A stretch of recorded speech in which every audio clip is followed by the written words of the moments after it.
treatment again should be palliatives, and it's rest, fluid, increased fluid intake, palliative measures such as cough syrup or Tessalon drops. Cough syrups may be a cough syrup such as Hydrocodone with hydrocodone preparation, and may lead to addiction and development of dependence. So try to prescribe something like Tessalon pearls, which are very effective and will be very, very effective measure without creating dependence, without creating dizziness and sleepiness and all opiate related side effects or effects. Antipyretics, if patient is developing fever, analgesics, and again antibiotics here for secondary superimposed infections. So let's talk about influenza separately. Influenza is a viral disease and can start as an upper respiratory infection, and at the same time it's not a common cold. It may have symptoms of, in addition to symptoms of common cold or pharyngitis, it can have also GI symptoms such as nausea, vomiting, and diarrhea. So influenza can be caused by three different types of viruses. They are highly adaptive and constantly mutate. At least that's the common or current school of thought. And there are A, B, and C types of influenza virus. Type A influenza may have several subtypes, and it's the most common type of virus. Influenza can result in pandemics, epidemics, global pandemics, and H1N1 type of influenza that was colloquially described as a swine flu also started a pandemic in United States and Mexico and North America in general, in Canada in 2009. It was a rather dramatic increase of cases and even little outcomes of the disease. Type B influenza also can cause epidemics, but its type B is milder and type C is sporadic cases and local outbreaks. Type C is really also local outbreaks and never can lead to, or never led so far, a large epidemic. So the flu season in the US already starting, and again the reason it's becoming so rampant because of the congested living condition, because of less time spent outside, and transmission occurs with inhalation or contact of respiratory droplets. Most people will recover from influenza, but nevertheless it may account for significant number of hospitalization and even deaths. Negative outcomes, it's if someone has already immunocompromised status, pre-existing chronic diseases, and children, they all may have more significant consequences from the flu. The death also can be associated with dehydration or pneumonia, or secondary superimposed pneumonia on flu.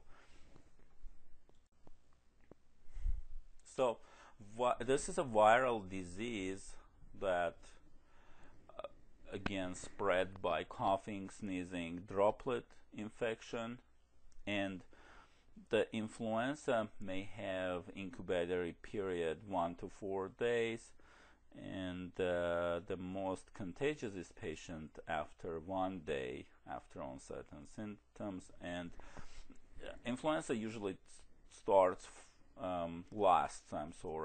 it will last approximately 4 to 7 days in adults, and the children can be having longer time, but infection can be spread up to 6-7 days from onset of symptoms. So how to treat influenza? Again, palliative treatment, rest, analgesics, antipyretics, and antivirals such as Tamiflu. Tamiflu is a great drug. However, in adult, healthy, otherwise population, the average time of decrease of longevity of the duration of the illness is approximately 1 day.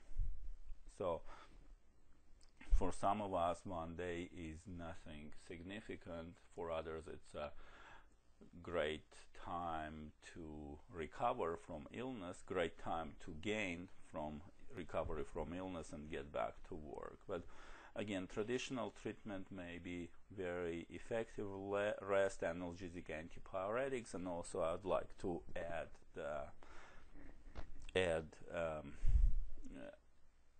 good hydration. And by hydration, I don't mean IV intravenous hydration, but oral fluid intake can be making or breaking the outcome of this disease. So fluids, rest, antipyretics, if analgesic.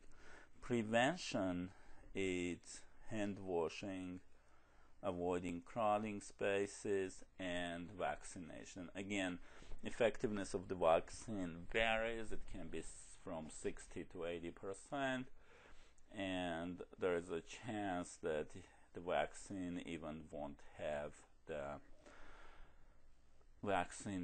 not have the effectiveness for the certain strain which is popular or rampant that in flu period.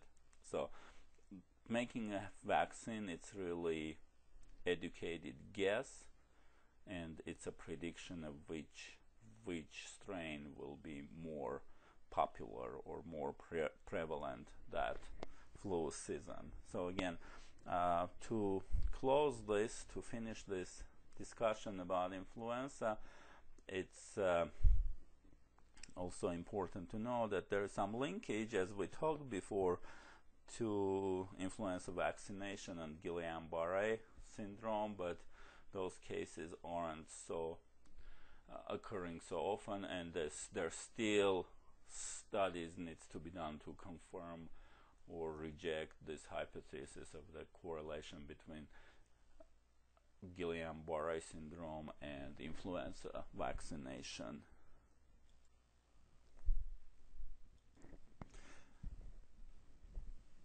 Diseases of bronchi and lungs, and I want to start from chronic obstructive pulmonary disease. And chronic obstructive pulmonary disease, it's a cluster of disorders. Some would say it's 3 disorders: asthma, chronic bronchitis, and emphysema.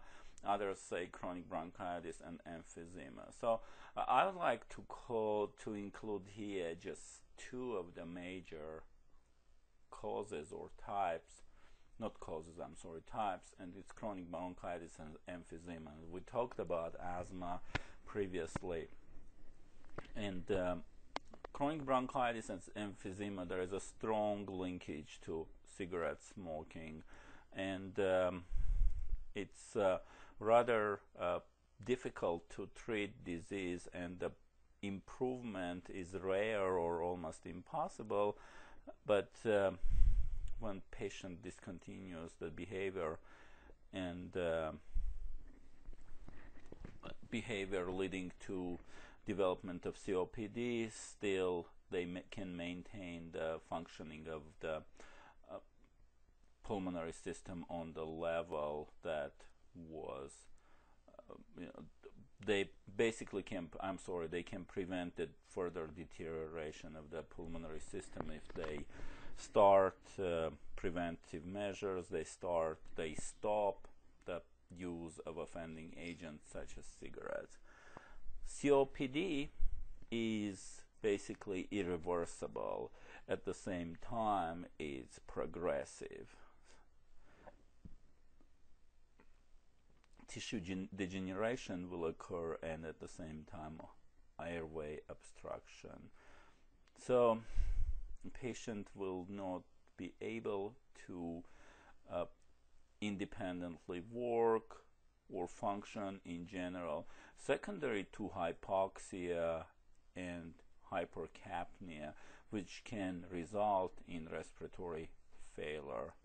So one of the important points here that hypercapnia will lead in the pattern of breathing, or which is a consequence of shifting from normal CO2 breathing drive to oxygen related breathing drive.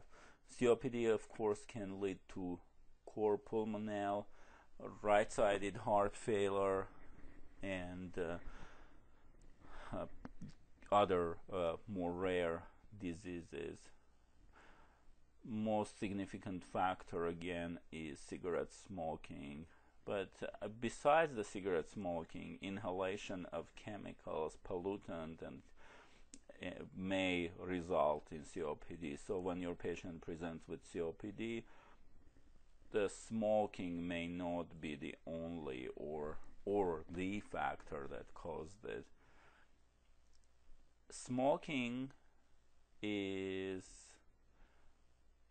again the most common cause. However, we don't see young people who smoke that develop symptoms of COPD, but compounding damaging effect may eventually develop, and around 60 years old people start having smoking problems. So it's difficult to do anti-smoking education, and I would use word propaganda, because just young people who smoke just don't believe it because they don't have any symptoms. And of course, younger people may always say, this will never happen to me because I'm healthy and I'm smart and I'm like smoking good cigarettes, so I'm not smoking junk, I'm smoking quality cigarettes. But any cigarette can cause COPD, of course. And another type of COPD, familial type, alpha-1 antitrypsin deficiency, which you can really easily diagnose by doing a blood test for alpha-1 antitrypsin, can develop very early in 30s or 40s. So even if in the smoker the COPD develops this early, most likely the cause is familial, unfortunately. So chronic bronchitis, again, and emphysema can be the sources of this disorder, and can be present alone or together. Diagnostics can be done by histophysical, chest x-ray may be showing. Pulmonary function tests may confirm the diagnosis, and ABGs will show the arterial blood gases composition for this disease.